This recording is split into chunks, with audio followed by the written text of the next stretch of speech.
di tengah-tengah kita, lebih utama dari segala sesuatu. Tuhan bekerja di dalam sakitmu. Tuhan membantu dia di ranjangnya waktu sakit, di tempat tidurnya kau pulihkan sama sekali dari sakitnya. Mazmur 41 ayat 4. Sahabat Iktus yang dikasihi Tuhan, tak seorang pun dapat merasakan bagaimana sakit yang kurasa. Adalah keluhan yang sering terucap ketika seorang dalam keadaan sakit. Ia menjadi seorang yang kesepian karena tidak ada yang dapat memberi pertolongan. Namun, sadarkah hai sahabat bahwa Yesus dapat merasakan sakitmu, bahwa Ia telah melakukan yang terbaik untukmu. Mazmur ini merupakan doa permohonan kesembuhan yang disampaikan oleh Raja Daud di Bait Allah ketika ia dalam keadaan sakit. Penghiburan tak kunjung melegakannya. Sebaliknya malahan dusta dan kejahatan yang menimpanya.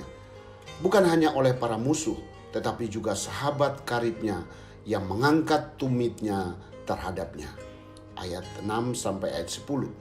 Pemazmur menyadari bahwa hanya Tuhan satu-satunya yang dapat diandalkan di dalam keadaan sakitnya. 1. Tuhan menolong. Penderitaan karena sakit penyakit fisik dan pengkhianatan orang terdekat merupakan dua penderitaan yang tidak mudah dijalani. Dalam Mazmur ini Daud mengalami keduanya secara bersamaan. Pertama-tama adalah tentang penyakitnya secara fisik. Daud tetap percaya Tuhan membantu dia di ranjangnya waktu sakit. Ayat 4. Istilah membantu dalam ayat ini memiliki pengertian menyokong, menopang, dan menyegarkan kembali. Ini berarti bahwa Tuhan selalu menyediakan dirinya untuk memberi kekuatan kepada kita saat kita mengalami kelemahan secara fisik.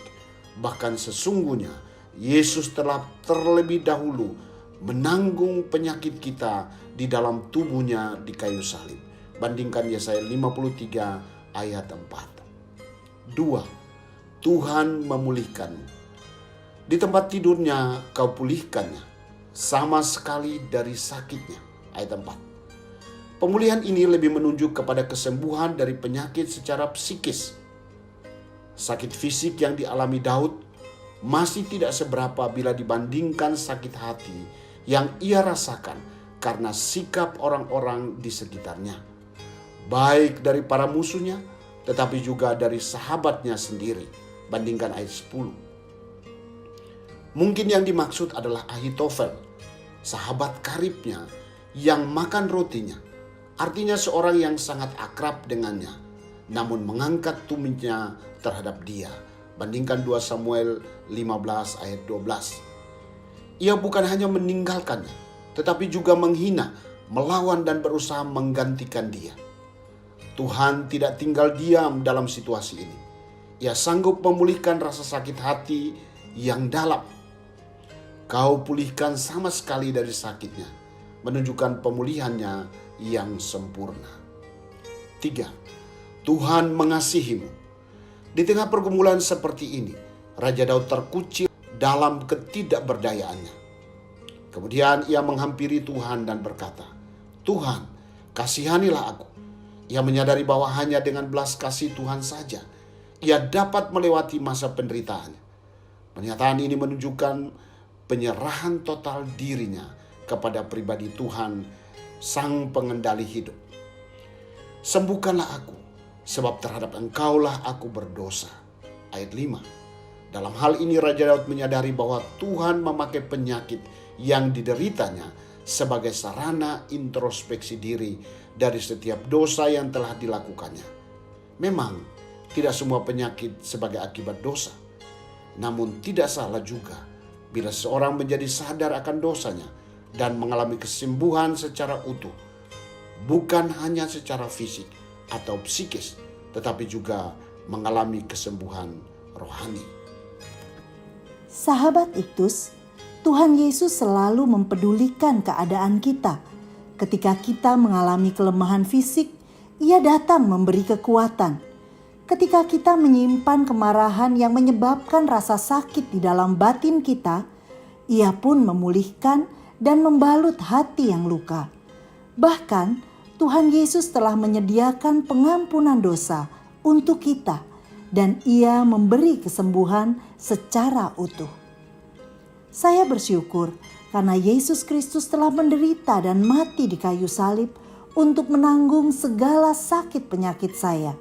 Saya tidak mau khawatir tentang penyakit yang saya derita karena ada Yesus yang menolong, memulihkan, dan mengampuni saya dari dosa. Tidak ada alasan bagi saya untuk menjadi tawar hati karena oleh bilur-bilurnya kita telah disembuhkannya.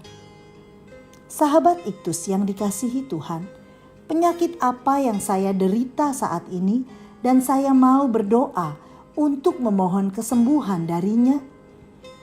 Adakah sakit secara psikis yang masih terpelihara dalam hati saya? Sakit hati dan luka batin yang ingin mendapatkan pemulihan dari Tuhan?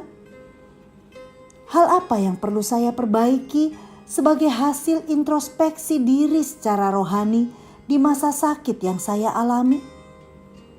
Tuhan Yesus, sembuhkanlah saya. Saya memerlukan sokongan-Mu Tuhan dan juga kesegaran bagi tubuh saya yang lemah ini. Pulihkan saya ya Tuhan untuk setiap luka batin dan sakit hati yang selama ini saya pelihara. Saya bersyukur karena pengampunan-Mu sempurna sehingga saya mengalami pemulihan secara total dan dapat bersaksi kepada banyak orang atas kesembuhan yang telah saya alami. Amin. Selama Yesus beserta kita, tak usah takut dengan apa yang menimpa kita. Kristuslah yang harus ku beritakan hingga datangmu Kristus.